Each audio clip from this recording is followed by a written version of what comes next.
సరదాగా బయటికి వెళ్దామని టీ తాగడానికి బండి తీశాను. అక్కడ నాకైతే ఒక ఇన్సిడెంట్ కనిపించింది. నాకు చాలా బాధేసింది అసలు.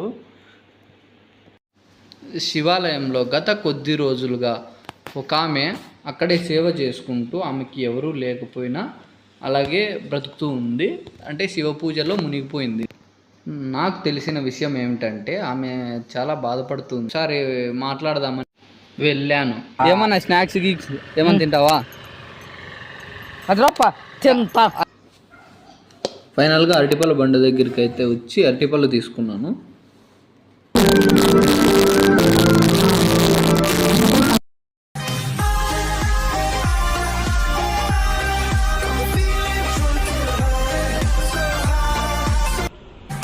ఈ చిన్న హెల్ప్ చేసినందుకు నేను చాలా హ్యాపీగా ఫీల్ అయ్యాను. మీరు హ్యాపీగా ఫీల్ అయ్యారో లేదో